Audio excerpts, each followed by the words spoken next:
আওয়ামী লীগ ও বিএনপির নবগঠিত কমিটিতে তরুণ নেতারা স্থান পাওয়ায় মিশ্র প্রতিক্রিয়া। অভ্যন্তরীণ কর্মকাণ্ডে গতি আসবে প্রত্যাশা উভয় দলের।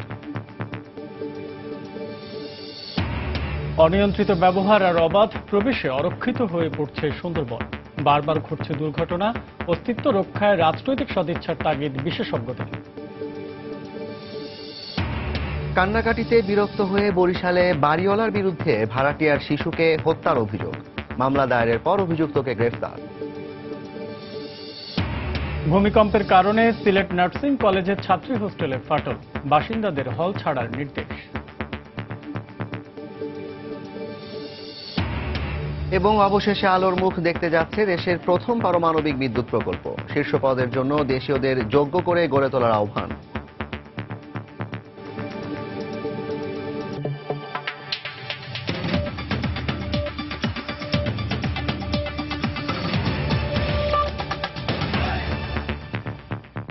বাংলা সময়ের সঙ্গে আছি আমি জাফর সাদিক এবং আমি আসাদ আছি। নির্বাচনের আগে সরকার পতন আন্দোলনে ভূমিকা রাখা নেতাকর্মীদেরই নতুন কমিটিতে প্রাধান্য দেওয়া হয়েছে। এ নিয়ে সন্দেহের কোনো অবকাশ নেই বলেই মনে করছেন বিএনপি নেতারা। অন্যদিকে সম্প্রতি ঢাকা মহানগর আওয়ামী লীগের কমিটিতেও অযোগ্য ও সুবিধাবাদীদের ঠাঁই দেওয়া হয়নি বলে আওয়ামী লীগ নেতাদের দাবি। উভয় দলই মনে করছে নতুন কমিটি দলের অভ্যন্তরীণ কর্মকাণ্ডে গতি ফিরিয়ে আনবে। তাহসিনা জেসির প্রতিবেদন। গত 19 মার্চ বিএনপির কাউন্সিলের পর 9 এপ্রিল বিএনপির জাতীয় নির্বাহী কমিটির 7 জন যুগ্ম মহাসচিব ও 9 জন সাংগঠনিক সম্পাদকের নাম ঘোষণা করা হয়। অন্যদিকে 10 এপ্রিল ঘোষণা করা হয় ঢাকা মহানগর আওয়ামী লীগের 3 বছরের বেশি সময় ধরে ঝুলে থাকা কমিটি সহ সকল ওয়ার্ড ও থানা কমিটি। উভয় দলের কমিটিতেই স্থান পেয়েছেন উদীয়মান তরুণ নেতাকর্মীরা, যা মিশ্র প্রতিক্রিয়া সৃষ্টি করেছে অনেকের মাঝে। অনেকে মনে করছেন যারা অতীতে ছিলেন তাদের নাম নেই কেন। তাদের আশ্বস্ত করতে পারি যে যারা ভালো কাজ করেছেন তারা অবশ্যই দলের আরেক ধাপ উপরের নেতৃত্বে চলে যাবেন। যারা বাদ পড়েছে তারা অযোগ্য এটা আমি বলবো না। যারা নির্বাচিত হয়েছে তারা নিঃসন্দেহে যোগ্য। আওয়ামী লীগ নেতারা মনে করেন সকল ত্যাগী নেতাদের স্থান দেওয়া সম্ভব নয় নতুন কমিটিতে। যারা কমিটিতে যাওয়ার যোগ্য তারা অনেকে বাদ পড়বে, কারণ এটার কোনো উপায় নেই। সব যোগ্যরে তো আর আপনি এই যে 67 জনের কমিটিকে 71 জনের কমিটিতে তো আপনি সবাইকে প্রোভাইড করতে পারবেন না। নতুন এই কমিটি তৃণমূল কর্মীদের মাঝে চাঙ্গাভাব ফিরিয়ে আনবে বলে দাবি এ নেতাদের। নেত্রী অত্যন্ত বিচক্ষণতার সাথে এই কমিটিগুলি গঠন করেছেন, যারা দলের জন্য কাজ করতে পারবেন, আন্দোলনে সক্রিয় ভূমিকা নিতে পারবেন। Let them do. যদি একটা বৃহত্তর কমিটি পেরে থাকে সারা মহানগর নিয়ে, তা এখন তার একটু ছোট হলো, পারবে না কেন? এবং সকলেই অভিজ্ঞ। উভয় দলেই নবীন প্রবীণের সমন্বয়ে নতুন নেতৃত্ব দলে নতুন গতিশীলতা সঞ্চার করবে বলেও আশাবাদ ব্যক্ত করেন এ নেতারা। তাহসিনা জেসি, সময় সংবাদ, ঢাকা। শফিক রেহমানকে গ্রেফতারের ঘটনায় উদ্বেগ জানিয়েছেন বিএনপির মহাসচিব মির্জা ফখরুল ইসলাম আলমগীর। সকালে ঠাকুরগাঁয়ে এক তাৎক্ষণিক প্রতিক্রিয়া সাংবাদিকদের কাছে তিনি এই উদ্বেগ প্রকাশ করেন। এই সময় শফিক রেহমানকে অবিলম্বে মুক্তি দেওয়ার আহ্বান জানান তিনি। জনাব শফিক রহমান একজন আন্তর্জাতিক খ্যাতি সম্পন্ন সাংবাদিক, তাকে এইভাবে সাদা পুলিশের লোক দিয়ে তুলে নিয়ে যাওয়া, তার বিরুদ্ধে কোনো মামলা নেই, এটাই প্রমাণ করে যে এই দেশে এখন কোনো গণতন্ত্র নেই। আমরা অবিলম্বে তাকে মুক্ত করার জন্য আমরা আহ্বান জানাচ্ছি এবং বাক স্বাধীনতা, সংবাদপত্রের স্বাধীনতাকে নিশ্চিত করার আহ্বান জানাচ্ছি। অনিয়ন্ত্রিত ব্যবহার আর অবাধ প্রবেশে অরক্ষিত হয়ে পড়ছে বিশ্বের সবচেয়ে বড় ম্যানগ্রোভ ফরেস্ট সুন্দরবন। এতে একদিকে যেমন কমছে বনের বাঘ, হরিণ সহ বিভিন্ন দুর্লভ প্রাণী, তেমনি নির্বিচারে ধ্বংস করা হচ্ছে বনের গাছ। বনের অভ্যন্তরে একের পর এক অগ্নিকাণ্ড, পণ্যবাহী জাহাজ ডুবির ঘটনায় বনের অস্তিত্ব নিয়ে আশঙ্কা দেখা দিয়েছে। অস্তিত্ব রক্ষায় রাজনৈতিক সদিচ্ছার পাশাপাশি দ্রুত জাতীয় সুন্দরবন নীতিমালা করার তাগিদ দিয়েছেন বিশেষজ্ঞরা। তরিকুল ইসলামের প্রতিবেদন। গত 2 বছরে সুন্দরবনের ভেতর মানুষ সৃষ্ট বড় ধরনের কয়েকটি দুর্ঘটনা বিশ্ব মিডিয়ার শিরোনাম হয়েছে। এ সময় ঘটেছে তেলবাহী ট্যাঙ্কার, ক্লিংকার, সার ও কয়লাবাহী জাহাজডুবির ঘটনা। পাশাপাশি চলতি বছর 28 মার্চ ও 14 এপ্রিল ঘটেছে বড় ধরনের অগ্নিকাণ্ড। সঙ্গত কারণেই গবেষকরা প্রশ্ন তুলেছেন বনের ভবিষ্যৎ অস্তিত্ব নিয়ে। তাপ যতদূর যায় ততদূরই কিন্তু প্রাণী এবং বনের কিন্তু ক্ষতি হয়। আর ফলশ্রুতিতে যেটা হয় যে ওইখানে যে ক্ষুদ্র অন্যান্য যে জীব আছে যারা মূলত অন্য বড় জীবের খাদ্য হিসেবে ব্যবহৃত হয় তারা কিন্তু পুড়ে যায়। এখানে কোনো ষড়যন্ত্র বা এখানে কোনো রকম ইচ্ছাকৃতভাবে কোনো রকম অগ্নিকাণ্ড ঘটানো হয়েছে, এটি আমাদের সুন্দরবন সংরক্ষণের স্বার্থে অথবা আমাদের সকলের স্বার্থে এটি ফাইন্ড আউট করা দরকার। এদিকে সুন্দরবনে ঘটে যাওয়া একের পর এক দুর্ঘটনা বন্ধে এখনই সরকারি নীতি নির্ধারণী পর্যায়ে ভাবনার পরামর্শ এই বিশেষজ্ঞের। এই গুরুত্বপূর্ণ জায়গাটাকে যদি আমরা গুরুত্বের সাথে বিবেচনা না করি এবং গুরুত্বের সাথে বিবেচনা করতে গিয়ে যদি আমরা গুরুত্বপূর্ণভাবে যদি আমরা কোনো প্ল্যানিং না নিই তাহলে তো আমাদের আশঙ্কার জায়গাটা থেকেই যাচ্ছে। তবে সুন্দরবনকে টিকিয়ে রাখতে সরকারের রাজনৈতিক সদিচ্ছার পাশাপাশি জাতীয় সুন্দরবন নীতিমালা তৈরির তাগিদ দিলেন গবেষকরা। বন থেকে অতিরিক্ত সম্পদ আরোহণ যেমন রহিত করতে হবে, পাশাপাশি এই বনভূমি সংরক্ষণের জন্য যারা বনে যায় তাদেরকে অ্যাওয়ারনেস করতে হবে। তারা সবসময় বলছে যে তাদের লোকবল কম, ঠিক আছে, তাদের লোকবল বৃদ্ধি করা হোক, তাদের নৌযানের সংখ্যা বা আধুনিক যে ট্র্যাকিং সিস্টেমগুলো সেই আধুনিক প্রযুক্তি সেগুলো তাদেরকে সরবরাহ করতে হবে। 6000 বর্গ কিলোমিটার বিস্তৃত প্রাকৃতিক বৈচিত্র্যের এ সুন্দরবনে গত 2 বছরে 6 বার বড় ধরনের দুর্ঘটনার কবলে পড়েছে। তরিকুল ইসলাম, সবাই সংবাদ, খুলনা। বাংলার সময় আরো থাকছে। উন্নয়নের ছোঁয়া বঞ্চিত বগুড়ার সান্তাহার রেলওয়ে জংশন। বেড়েছে মাদকসেবী ও পকেটমারদের দৌরাত্ম্য। কর্তৃপক্ষের উদ্যোগের অভাবই দায়ী বলছেন স্টেশন মাস্টার। বুধবারের ভূমিকম্পে সিলেট নার্সিং কলেজের ছাত্রী হোস্টেলে ভয়াবহ ফাটল দেখা দিয়েছে। এই অবস্থায় অধিবাসীদের হল ছেড়ে দেওয়ার নির্দেশ দিয়েছে কলেজ কর্তৃপক্ষ। এতে বিপাকে পড়েছেন হোস্টেলের প্রায় 400 শিক্ষার্থী। হল ছেড়ে ছাত্রীরা কলেজের ক্লাসরুম, অডিটোরিয়াম ও স্টাফ কোয়ার্টারে আশ্রয় নিয়েছে। দিগেন সিংহের ছবিতে আব্দুল হাদির রিপোর্ট। ভবন ধসে পড়ার আতঙ্কে ছাত্রীরা ছেড়ে যাচ্ছে হোস্টেল। হঠাৎ করে এমন ঘটনায় দুর্ভোগে পড়েছেন তারা। গত 13 এপ্রিল রাতে ভূমিকম্পে হোস্টেলে ফাটল দেখা দেয়। সময়ের সঙ্গে সঙ্গে ফাটল বাড়তে থাকে। শুক্রবার রাতে কালবৈশাখী ঝড়ে দেয়াল ও পিলারের বিভিন্ন জায়গা থেকে পলেস্তার খসে পড়তে থাকে। এতে হোস্টেলের মেয়েদের মাঝে আতঙ্ক দেখা দেয়। আজকে ঝড়ের পরে ফাটলগুলো একটু বড় হয়ে গেছে, বিভিন্ন জায়গায় নতুন করে ফাটল দেখা দিয়েছে। আমাদের পরীক্ষা চলতেছে, এজন্য খুব রিস্ক নিয়ে তারপরও ছিলাম গত রাত্রে, কিন্তু আজকে আর থাকা যাচ্ছে না। এখানে একটা কোয়ার্টার মতো পাইছি, ওখানে যাচ্ছি, তো আপাতত ওখানেই থাকবো এক্সাম যতদিন চলবে। খবর পেয়ে কলেজের অধ্যক্ষ হোস্টেলে এসে মেয়েদের হল ছাড়ার নির্দেশ দেন। কলেজ, কোয়ার্টার, আরেকটা নতুন হোস্টেল, সেই সব জায়গায় তাদেরকে আমি অ্যাকোমোডেশনের ব্যবস্থা দিছি। আর যাদের পরীক্ষা নাই তাদেরকে আমি হোস্টেল থেকে ওদেরকে নির্দেশ দিয়েছি ওরা বাড়িতে যাওয়ার জন্য। দুপুরে সিটি কর্পোরেশন ও ফায়ার সার্ভিসের ঊর্ধ্বতন কর্তৃপক্ষও হোস্টেল পরিদর্শন করে দ্রুত মেরামতের তাগিদ দেন। মেয়েদেরকে তো তারা শিফট করতেছে অনেক জায়গায়। এখন পিডব্লিউডি যদি রেক্টোফিটিং এর মাধ্যমে এবং যে জায়গা ফেটে গেছে এগুলো ঠিক করে দিয়ে দেয়, প্লাস্টার যেখানে ফাটছে সেগুলো ঠিক করে দিয়ে তারপর আবার বসবাস করতে পারে। তবে লোড কমাইতে হবে। এক এক রুমে আসলে অনেক ছাত্রী একসাথে বসবাস করতেছে। 1982 সালে সিলেট নার্সিং কলেজের ছাত্রী নিবাসের এই ভবনটি নির্মাণ করা হয়। আব্দুল আহাদ, সময় সংবাদ, সিলেট। নাটোরে ভুল চিকিৎসায় এক শিশুর মৃত্যুর অভিযোগ উঠেছে। এর প্রতিবাদে বিক্ষোভ করেছেন শিশুটির স্বজন ও স্থানীয়রা। সকালে বড়াইগ্রাম উপজেলার বনপাড়ায় হেলথ কেয়ার ক্লিনিকে এই ঘটনা ঘটে। স্বজনরা জানান, শ্বাসকষ্টজনিত সমস্যা নিয়ে সকালে 40 দিন বয়সের এক শিশুকে ক্লিনিকে ভর্তি করা হয়। এ সময় শিশুটিকে নিবুলাইজ করার সময় তার মুখ পুড়ে যায় বলে অভিযোগ করেন স্বজনরা। পরে বেলা 12:30টার দিকে শিশুটিকে মৃত ঘোষণা করেন কর্তব্যরত চিকিৎসক। এই ঘটনায় বিক্ষুব্ধ স্বজন ও স্থানীয়রা বিক্ষোভ করেন। পরে পুলিশ ঘটনাস্থলে পৌঁছে পরিস্থিতি নিয়ন্ত্রণে আনে। এদিকে ক্লিনিকটি অনুমোদনহীন বলে অভিযোগ করেছেন এলাকাবাসী। বাড়ির কাছে হাসপাতাল থেকে এখানে নিয়ে আসছি। নিয়ে আসার পর এখানে আসি কোনো ডাক্তার নাই। ডাক্তার না থাকার কারণে নার্সে দিছে, গ্যাস দিছে সালে। আর গ্যাসের পরিমাপটা বেশি দিছে, দেওয়ার কারণে তার ভিতরে না হয় শ্বাস প্রশ্বাস আটকা যায়, সে মারা গেছে। বাচ্চাটা যে সময় আসছে সেই সময় অ্যাকিউট রেসপিরেটরি অ্যাটাকে আসছে। অ্যাকিউট রেসপিরেটরি অ্যাটাকে আমাদের প্রাথমিক চিকিৎসার মধ্যে নেবুলাইজেশন করা হয়। আমরা নেবুলাইজেশন চেষ্টা করছি, কিন্তু তারপরে বাচ্চা সার্ভাইভ করে না। নোয়াখালীর হাতিয়া এক গৃহবধূকে নির্যাতনের ঘটনায় স্থানীয় বখাটের বিরুদ্ধে মামলা করেছেন নির্যাতিতা শাহানা। মামলার অভিযোগে বলা হয়, সোমবার ব্যাংক থেকে ঋণের টাকা তুলে বাড়ি ফিরছিলেন শাহানা। এ সময় পথে তার গতিরোধ করে স্থানীয় বখাটে শাহজাহান। বাকবিতণ্ডার এক পর্যায়ে শাহজাহান গাছের ডাল দিয়ে তাকে আঘাত করে। এতে শাহানা অজ্ঞান হয়ে পড়লে তাকে পাশের একটি বাড়ির সামনে নিয়ে রড দিয়ে পেটানো হয়। পরে স্থানীয়রা শাহানাকে উদ্ধার করে হাসপাতালে ভর্তি করে। নির্যাতিতা শাহানা জানান, শাহজাহান নামে অভিযুক্ত বখাটে এর আগে তার কাছে 10,000 টাকা দাবি করে। দিতে অস্বীকৃতি জানানোর তার উপর নির্যাতন চালানো হয়।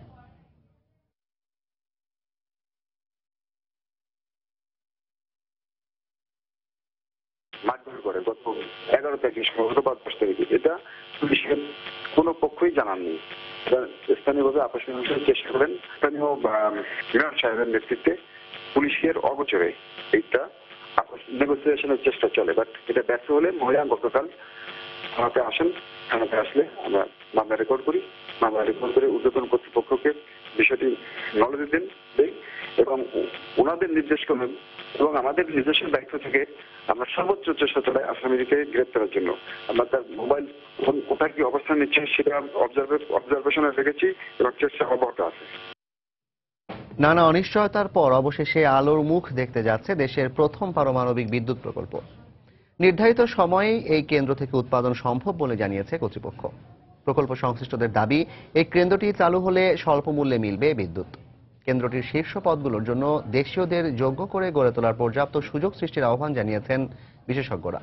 পাবনার রূপপুরের প্রকল্প এলাকা থেকে ঘুরে এসে আশরাফুল ইসলামের ক্যামেরায় আরো জানাচ্ছেন দেবাশিস রায়। বাংলাদেশ স্বাধীন হবারও 10 বছর আগে রূপপুরের এই মাটিতেই স্থাপন করার কথা ছিল পারমাণবিক বিদ্যুৎ কেন্দ্র, কিন্তু পাকিস্তানি শাসকদের কূটকৌশল সেটি বাস্তবায়িত হতে দেয়নি। অবশেষে দীর্ঘ কয়েক দশকের অপেক্ষার পর রূপপুরে গড়ে উঠছে দেশের প্রথম পারমাণবিক বিদ্যুৎ কেন্দ্র। প্রকল্পটি বাস্তবায়িত হবে দুভাগে। প্রথম ভাগ প্রস্তুতি এবং দ্বিতীয় ভাগে নির্মিত হবে বিদ্যুৎ উৎপাদনের মূল প্ল্যান্ট। দুটি ইউনিটে সেখান থেকে উৎপাদন হবে 2400 মেগাওয়াট বিদ্যুৎ। ব্যবহৃত হবে 5 স্তরের নিরাপত্তা সম্বলিত তৃতীয় প্রজন্মের VVER 1200 টাইপের রিঅ্যাক্টর। চলতি মাসের প্রথম ভাগে প্রকল্পটি পরিদর্শন শেষে কর্তৃপক্ষ জানিয়েছে নির্ধারিত সময়েই বিদ্যুৎ মিলবে এই কেন্দ্র থেকে। চুক্তির নির্দিষ্ট শিডিউলের মধ্যে আমাদের কার্যক্রম আছে। এই pioneer base, construction assembly base 1 যেখানে আমরা দাঁড়িয়েছি এবং ইন্ডাস্ট্রিয়াল বেস যেখানে রিঅ্যাক্টর বিল্ডিং পড়বে তারই প্রিপারেশনের কাজ আগামী মাস থেকে চলবে। এই যে ফেসিলিটিস হওয়ার কথা সবগুলি 2016-র মধ্যে সমাপ্ত হবে। এদিকে রুশ ঠিকাদার প্রতিষ্ঠান অ্যাটম স্ট্রয় এক্সপোর্টের কর্মকর্তারা বলছেন প্রকল্পটিকে নিরাপদ ও পরিবেশগত ঝুঁকিমুক্ত রাখার সব শর্ত পূরণ করেই কাজ এগোচ্ছে। নিরাপত্তা বিধানের সব নির্দেশনা মেনেই প্রকল্প এগিয়ে নিচ্ছি আমরা। আশা করছি নির্দিষ্ট সময়ে উৎপাদন সম্ভব। তবে বিশেষজ্ঞরা বলছেন বৃহৎ এই প্রকল্পের শীর্ষ পদগুলোতে দেশীয় কর্মীরা যেন শিগগিরই কাজ করার সুযোগ পায় সেটি নিশ্চিত করতে হবে। ভৌগোলিকভাবে কিন্তু আমরা চারিদিক দিয়ে নিউক্লিয়ার পাওয়ার দ্বারা বেষ্টিত। আমাদের এটা যত তাড়াতাড়ি যেতে পারি এবং চর্চা করতে পারি ততই আমাদের জন্য এটা মঙ্গল। বেশি সংখ্যায় যদি বিদ্যুৎ কেন্দ্র আমরা নির্মাণ করি তাহলে আরো অর্থনৈতিকভাবে সাশ্রয়ী হবে, আমাদের কর্মসংস্থানের একটা বিশেষ সুযোগ আসবে। 1,01,200 কোটি টাকা ব্যয়ের বৃহৎ এই প্রকল্পের মূল নির্মাণ কাজ 2017 সালের আগস্ট মাসে শুরু হবার কথা রয়েছে। প্রায় অর্ধ শতাব্দীরও বেশি সময় অপেক্ষার পর অবশেষে বাংলাদেশে নির্মিত হতে যাচ্ছে দেশের প্রথম পারমাণবিক বিদ্যুৎ উন্নয়ন প্রকল্প। প্রকল্পটি বাস্তবায়িত হলে দেশের উন্নয়ন ও অগ্রযাত্রা যেমন নিশ্চিত হবে, তেমনি দেশ পৌঁছে যাবে সক্ষমতার এক নতুন কাতারে। দেবাশিস রায়, সময় সংবাদ, ঈশ্বরদী, পাবনা। বাংলার সময় আরো থাকছে। ইউনিয়ন পরিষদ নির্বাচনকে সামনে রেখে ব্যস্ত টাঙ্গাইলের 7টি ইউনিয়নের প্রার্থীরা। দল নয়, যোগ্য ব্যক্তিকে বেছে নেওয়ার সিদ্ধান্ত ভোটারদের। অপরাধ শুধু চিৎকার করে কান্না। আর এই কারণে বিরক্ত হয়ে বরিশালের বানারীপাড়া উপজেলায় এক শিশুকে আছাড় দিয়ে হত্যার অভিযোগ উঠেছে বাড়িওয়ালির বিরুদ্ধে। এ ঘটনার 40 ঘন্টার মধ্যে অভিযুক্তকে ঢাকা থেকে গ্রেফতার করেছে পুলিশ। এদিকে শিশু হাফিজুলের হত্যাকারীর দৃষ্টান্তমূলক শাস্তির দাবি জানিয়েছেন এলাকাবাসী। ফিরদাউস সোহাগের পাঠানো তথ্য ও মাহমুদুন নবীর ছবি নিয়ে ডেস্ক রিপোর্ট। 3 বছর 4 মাসের ফুটফুটে শিশু হাফিজুল বাবাকে একটু বেশি পছন্দ করে সে। পহেলা বৈশাখের দিন বিকেলে আদরের সন্তানকে ঘুম পাড়িয়ে বাবা ঘরের বাইরে যেতেই জেগে ওঠে চিৎকার করে কান্না শুরু করে হাফিজুল। এতে বিরক্ত হন বাড়িওয়ালি। তিনি ভাড়াটিয়ার ঘরে ঢুকে নির্মমভাবে আছড়ে দেন শিশুটিকে। এরপর আর সাড়া মেলেনি নিষ্পাপ হাফিজুলের। বাবা মায়ের অভিযোগ বাড়িওয়ালি নির্মমতাই প্রাণ কেড়ে নিয়েছে শিশুটির। কান্না করছে খুব, বাড়িওয়ালা নুপুর কান্না সহ্য না করে হে আমার পোলারে একটা পাসার দিয়েছে পর আমার ঘাড় ভেঙে গেছে, ভেঙে যাওয়ার পর মেডিকেল নিছি, মেডিকেল নিয়ে বলছে মারা গেছে। ছেলে আমার ভাত খায় না, কোথায় ভাত খাইবে, না খাইয়া ঘুমাইছে বাপের সাথে। আমি কি বলবো, আমার বুক ফাটে যাচ্ছে আর কষ্টে। এ ঘটনার দৃষ্টান্তমূলক বিচার দাবি করেছেন এলাকাবাসী। আর যেন কোনো সন্তান, শিশু সন্তান না মরে কোনো মায়ের হাতে, ঠিক আছে, আর কোনো মায়ের বুক যেন খালি না হয়। এই নূপুর বেগমের আমরা ফাঁসি চাই, এটা যেন সূক্ষ্ম একটা বিচার হয়, এইটাই মনে কর সবাই চাই, আমরাও চাই। ইতোমধ্যে বাড়িওয়ালি নূপুর বেগমকে গ্রেফতার করা হয়েছে। এ ব্যাপারে যথাযথ আইনগত ব্যবস্থা নেওয়া হচ্ছে বলে জানিয়েছে পুলিশ। তাকে আছাড় দিয়ে তার স্পাইনাল কর্ডটা ভেঙে ফেলা, মানে ঘাটটা ভেঙে ফেলা। তো এটা আমরা ঘটনার সাথে সাথেই সংবাদ পেয়ে যখন পাইলাম, আমি অভিযানে নেমে গেছি মামলার আগেই। মহিলার পিছনে ছুটলাম, তাকে ঢাকা স্কয়ার হাসপাতালের পিছন থেকে অ্যারেস্ট করছে। হাফিজুলের বাবা মোহাম্মদ রিপন বাদী হয়ে শুক্রবার সকালে বানারীপাড়া থানায় একটি হত্যা মামলা দায়ের করেন। সময় সংবাদ, বরিশাল। দেশের প্রাচীনতম রেলওয়ে জংশনগুলোর একটি বগুড়ার সান্তাহার। শতবর্ষ পুরনো এ রেল স্টেশনটিতে লাগেনি উন্নয়নের ছোঁয়া। বর্ষায় বৃষ্টির পানি আর গ্রীষ্মে প্রখর রোদ ও ভ্যাপসা গরমে চরম দুর্ভোগে পড়েন যাত্রীরা। খাবার পানির সংকটের পাশাপাশি যাত্রীদের ওয়েটিং রুমও দীর্ঘদিন ধরে বন্ধ। অনেকের অভিযোগ রয়েছে মাদক সেবী ও পকেটমারদের দৌরাত্ম্য। অবশ্য সমস্যার কথা স্বীকার করে ঊর্ধ্বতন কর্তৃপক্ষের উদ্যোগের অভাবকে দায়ী করলেন স্টেশন মাস্টার। রবিউল ইসলামের ছবি নিয়ে মাজেদুর রহমানের রিপোর্ট। উন্নত যাতায়াতের কথা চিন্তা করে তৎকালীন ব্রিটিশ সরকার 1900 সালে বগুড়ার সান্তাহারে রেলওয়ে জংশন নির্মাণ করে। প্রতিদিনই এই জংশন দিয়ে দেশের বিভিন্ন স্থানে যাতায়াত করে 30টি ট্রেনে প্রায় 5000 যাত্রী। এছাড়া 6টি ট্রেনে পরিবহন হয় পণ্য সামগ্রী। বিপুল পরিমাণ যাত্রীরা জংশন ব্যবহার করলেও এখানে নেই যাত্রীদের ন্যূনতম সেবা। ফ্যান আছে কিন্তু ফ্যান ঘোরার ব্যবস্থা নাই। মেয়েদের বসার কোনো ওয়েটিং রুম আছে কিন্তু ওয়েটিং রুমের পরিবেশ খুবই খারাপ। পুরো স্টেশনটা এরকম পানি পড়ে। টয়লেট একটা প্রথম শ্রেণীর আছে, সেটা পয়সার বিনিময়ে তাদেরকে ওখানে ঢুকতে হয়। যাত্রীরা রেলওয়ে স্টেশনে মাদকসেবী, পকেটমার ও চোরা কারবারিদের দৌরাত্মের কথা বললেও রেলওয়ে নিরাপত্তা পুলিশ বলছে এ ব্যাপারে তারা তৎপর রয়েছেন। নিয়মিত অভিযান চালায়। আমাদের রেলওয়ে এলাকায় কোনো মাদক ব্যবসা, পকেটমার, চোরাচালান এই সমস্ত নাই বললে চলে। তারপরে যে দুই একটি টুকটাক ঘটার সঙ্গে সঙ্গে আমরা সেটা আইনগত ব্যবস্থা নেই। জংশনে নানা সমস্যার কথা স্বীকার করে স্টেশন মাস্টার জানালেন, ঊর্ধ্বতন কর্মকর্তাদের জানানোর পরেও ব্যবস্থা নেওয়া হচ্ছে না। বাউন্ডারি ওয়াল না থাকার জন্য বিভিন্ন ভাসমান লোকজন আনাগোনাটা একটু বেড়ে গেছে। ফ্যানগুলো হয়ে গেছে অকেজ, যে পদ আছে সেই পদের অনুকূলে যে টিসি থাকা সেগুলোও নাই। আমাদেরকে বলা আছে যে এই টেন্ডার হয়ে গেছে, রিসেন্টলি করব। এই রিসেন্টলি করব, কিন্তু এই রিসেন্টলি হচ্ছে এখনো পর্যন্ত হয়নি। এই ঘাটতিগুলো যদি পরিপূর্ণতা পায় তাহলে হয়তো বা আমরা আর একটু সেবা দিতে পারবো। সান্তাহার রেলওয়ে জংশনে কর্মরত 8টি বিভাগের মধ্যে শুধুমাত্র ট্রাফিক ও পরিবহন বিভাগে 117টি পদের বিপরীতে এখানে রয়েছে 46 জন। গত 2015 সালে এই রেল জংশন থেকে রাজস্ব আয় হয়েছে 6,99 লাখ টাকা। মাজেদুর রহমান, সময় সংবাদ, বগুড়া। বাংলাদেশের অর্থনৈতিক উন্নয়নকে আরও এগিয়ে নিতে যথাযথ জ্ঞান চর্চা প্রয়োজন বলে মন্তব্য করেছেন অর্থমন্ত্রী আবুল মাল আব্দুল মুহিত। দুপুরে সিলেট জিমনেশিয়াম মাঠে আয়োজিত 8 দিনব্যাপী বইমেলার উদ্বোধন অনুষ্ঠানে প্রধান অতিথির বক্তব্যে তিনি এ মন্তব্য করেন। যে সমাজে জ্ঞান যত বেশি বিস্তৃত, যে সমাজে জ্ঞানের চর্চা যত বেশি হয়, সেই সমাজটি অতি দ্রুতগতিতে এগিয়ে যায়। বাংলাদেশ এই মুহূর্তে এইরকম একটি মহেন্দ্রক্ষণে আছে যেখানে এই দেশটিকে এগিয়ে যাওয়ার অনন্ত সুযোগ সৃষ্টি হচ্ছে। আমরা অর্থনৈতিকভাবে উন্নতি করছি, কিন্তু সেই অর্থনৈতিক উন্নতি খুব বেশি দূরে যেতে পারবে না যদি না সেখানে জ্ঞানের আলোটা এসে না পড়ে। কারণ জ্ঞান নতুন প্রযুক্তি দেয়। এই উন্নয়নে যে অবস্থানে আমরা আছি সেখান থেকে একটা উচ্চ মালভূমিতে পৌঁছে যাওয়ার জন্য জ্ঞানের প্রয়োজন। কাজের মধ্য দিয়ে দুদকের ওপর জনগণের আস্থা ফিরিয়ে আনতে হবে বলে জানিয়েছেন দুর্নীতি দমন কমিশনের চেয়ারম্যান ইকবাল মাহমুদ। দুপুরে সাতক্ষীরার সার্কিট হাউসে সাংবাদিকদের সাথে মতবিনিময়কালে কথা বলেন তিনি। এ সময় দুদকের মামলায় আসামি ধরার ব্যাপারে আরও কঠোরতা অবলম্বন করা হবে বলেও জানান তিনি। এই প্রতিষ্ঠানে জং ধরেছে সেটি আমি বলতে চাই, এবং আপনারা শুনে অবাক হবেন যে মানুষকে আমরা কিভাবে হয়রানি করেছি, আবার মানুষকে কিভাবে আমরা ছেড়ে দিয়েছি। আমাদের কর্মকাণ্ডেই আস্থা ফিরাবে। মুখের কথায় আপনি বিশ্বাস করতে পারবেন না, আমাদের কাজ দেখাতে হবে। আপনারা ইতিমধ্যে দেখেছেন আমরা দুদকের মামলায় কোনো আসামি বাইরে ঘুরবে না। তারা বিজ্ঞ আদালত থেকে জামিন বা আদেশ দিয়ে বাইরে ঘুরবে। ভেজালমুক্ত জ্বালানি তেলের সরবরাহ নিশ্চিত করতে প্রয়োজনে পেট্রোল পাম্পের লাইসেন্স বাতিল করা হবে বলে জানিয়েছেন বিদ্যুৎ ও জ্বালানি প্রতিমন্ত্রী নসরুল হামিদ। দুপুরে যশোর বিজ্ঞান ও প্রযুক্তি বিশ্ববিদ্যালয়ের পেট্রোলিয়াম অ্যান্ড মাইনিং ইঞ্জিনিয়ারিং বিভাগের নবীন বরণ অনুষ্ঠানে অংশ নিয়ে তিনি একথা বলেন। অনুষ্ঠানে বিশ্ববিদ্যালয়ের উপাচার্য প্রফেসর ডক্টর আব্দুস সাত্তার সহ প্রকৌশল ও প্রযুক্তি অনুষদের ডিন ডক্টর বিপ্লব কুমার বিশ্বাস উপস্থিত ছিলেন। এ সময় প্রযুক্তিগত দক্ষতা অর্জনে শিক্ষার্থীদের প্রতি আহ্বান জানান বক্তারা।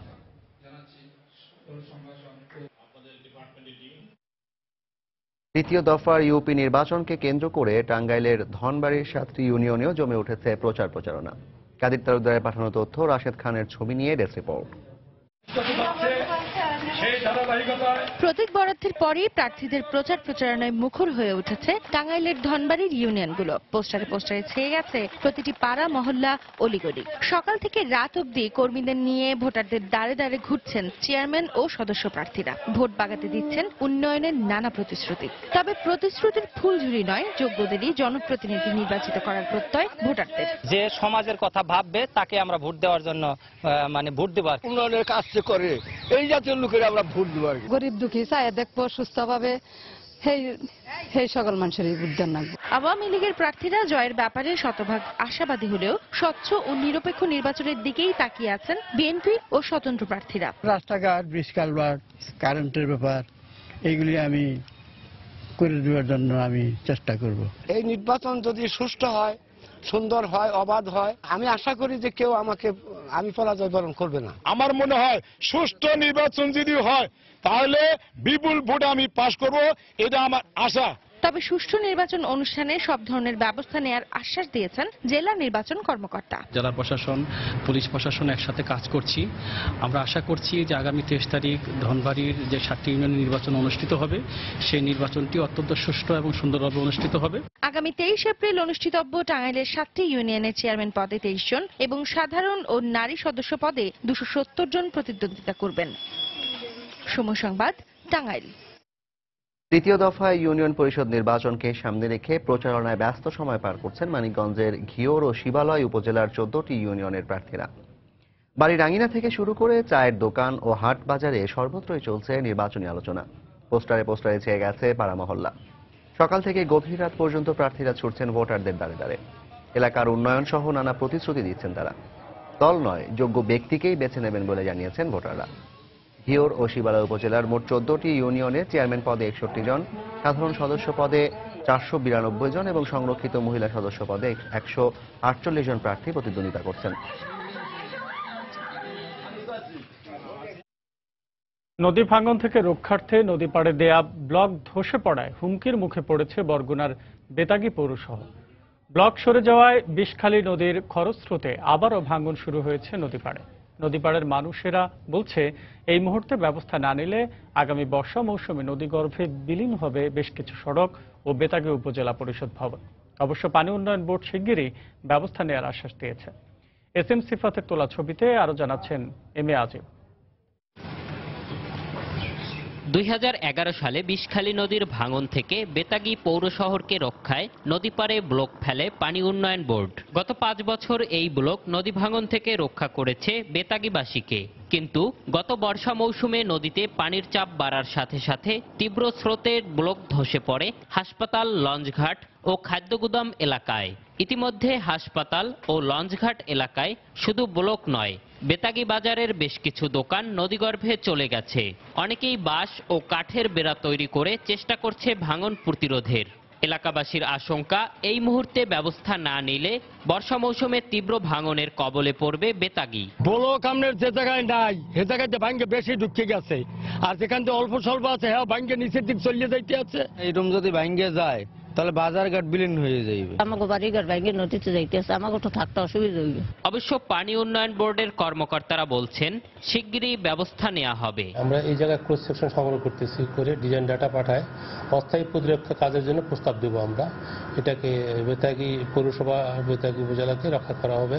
এটা ইনশাল্লাহ নদী ভাঙনের শিকার হবে না। পানি উন্নয়ন বোর্ড জানায়, এই মুহূর্তে অস্থায়ী প্রতিরক্ষা কাজে প্রায় 20 লক্ষ টাকা ও স্থায়ী প্রতিরক্ষা কাজে প্রায় 1 কোটি টাকা দরকার। এম এ আজিম, সময় সংবাদ, বরগুনা।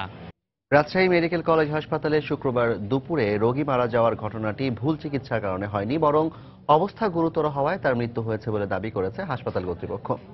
দুপুরে সংবাদ সম্মেলনে লিখিত বক্তব্য পাঠ করে হাসপাতালের পক্ষ থেকে এ দাবি জানান সার্জারি বিভাগের সহযোগী অধ্যাপক হাবিবুল্লাহ সরকার।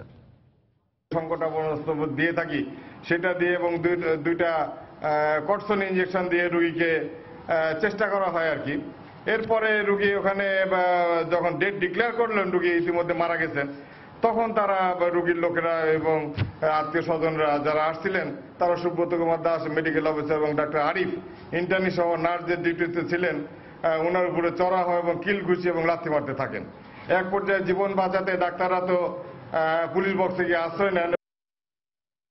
সাভারে আলাদা সড়ক দুর্ঘটনায় 2 জন নিহত হয়েছেন। অন্যদিকে ময়মনসিংহে 2টি ট্রাকের মুখোমুখি সংঘর্ষে আহত হয়েছেন 3 জন। সকালে সাভারের কলমা এলাকায় শ্রমিকবাহী একটি বাস হঠাৎ ব্রেক করলে দরজায় দাঁড়িয়ে থাকা কয়েকজন ছিটকে রাস্তায় পড়ে যায়। এতে ঘটনাস্থলে রুবেল হোসেন নামে এক গার্মেন্টস শ্রমিক নিহত হন। অন্যদিকে ঢাকা আরিচা মহাসড়কের 22 মাইল এলাকায় বাসের ধাক্কায় মোজাম্মেল হোসেন নামে একজন হেলপার নিহত হয়েছেন।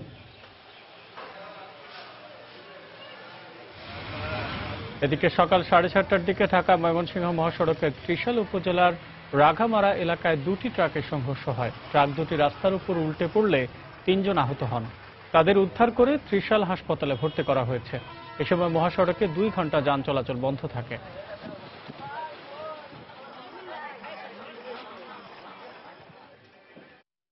বাস শ্রমিকদের মারধর করার প্রতিবাদে হবিগঞ্জ সিলেট রুটে 3য় দিনের মতো চলছে অনির্দিষ্টকালের পরিবহন ধর্মঘট। এতে চরম দুর্ভোগে পড়েছেন যাত্রীরা। মোটর মালিক গ্রুপের নেতারা জানান, গত বুধবার দুপুরে তুচ্ছ ঘটনাকে কেন্দ্র করে সিলেট বিরোধীহীন বাসের চালক সহ 5 শ্রমিককে ব্যাপক মারধর করে মিতালি পরিবহনের শ্রমিকরা। এ ঘটনার প্রতিবাদে বৃহস্পতিবার থেকে অনির্দিষ্টকালের পরিবহন ধর্মঘটের ডাক দেয় হবিগঞ্জ মোটর মালিক গ্রুপ। এদিকে ধর্মঘটে সাধারণ যাত্রীরা দুর্ভোগে পড়লেও হামলায় জড়িতদের শাস্তি না হওয়া পর্যন্ত কর্মসূচি অব্যাহত রাখার কথা জানিয়েছে পরিবহন শ্রমিকরা।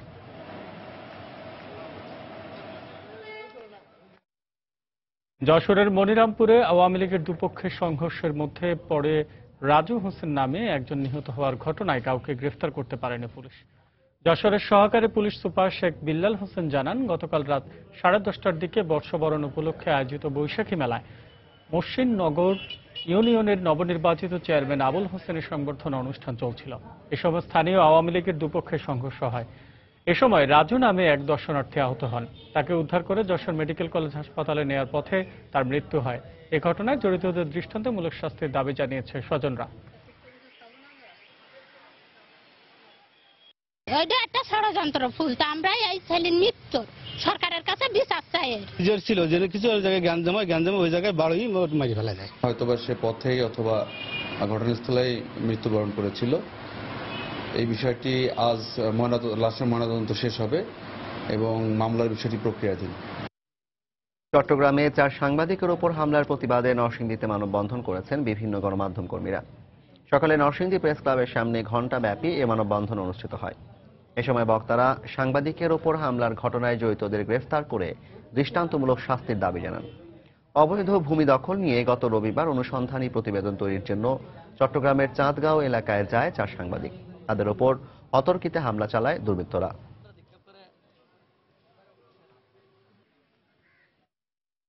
ব্রাহ্মণবাড়িয়ায় শুরু হয়েছে 3 দিনব্যাপী বিজ্ঞান ও প্রযুক্তি মেলা। সকালে এই মেলার উদ্বোধন করেন পার্বত্য চট্টগ্রাম বিষয়ক মন্ত্রণালয় সম্পর্কিত সংসদীয় স্থায়ী কমিটির সভাপতি আম ওবায়দুল মুক্তাদির চৌধুরী। এ সময় জেলা প্রশাসক ডক্টর মোহাম্মদ মোশাররফ হোসেন ও পুলিশ সুপার মিজানুর রহমান সহ জেলা প্রশাসনের ঊর্ধ্বতন কর্মকর্তারা উপস্থিত ছিলেন। শহরের অন্নদা সরকারি উচ্চ বিদ্যালয়ে জেলা প্রশাসনের উদ্যোগে মেলার আয়োজন করা হয়। মেলায় 25টি স্টলে বিভিন্ন শিক্ষা প্রতিষ্ঠানের শিক্ষার্থীরা তাদের উদ্ভাবিত প্রযুক্তি সামগ্রী নিয়ে অংশ নেয়। 3 দিনব্যাপী এই মেলা শেষ হবে আগামী 18 এপ্রিল। বাংলা সময়ের শীর্ষ সংবাদগুলো জানিয়ে দিচ্ছি আরেকবার। আওয়ামী লীগ ও বিএনপির নবগঠিত কমিটিতে তরুণ নেতারা স্থান পাওয়ায় মিশ্র প্রতিক্রিয়া। অভ্যন্তরীণ কর্মকাণ্ডে গতি আসবে প্রত্যাশা উভয় দলের। অনিয়ন্ত্রিত ব্যবহার আর অবাধ প্রবেশে অরক্ষিত হয়ে পড়ছে সুন্দরবন। বারবার ঘটছে দুর্ঘটনা।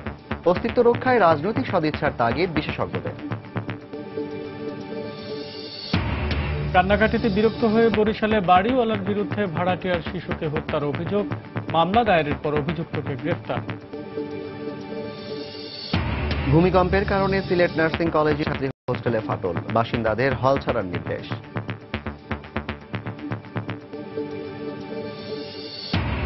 এবং অবশেষে আলোর মুখ দেখতে যাচ্ছে দেশের প্রথম পারমাণবিক বিদ্যুৎ প্রকল্প, শীর্ষ পদের জন্য দেশীয়দের যোগ্য করে গড়ে তোলার আহ্বান।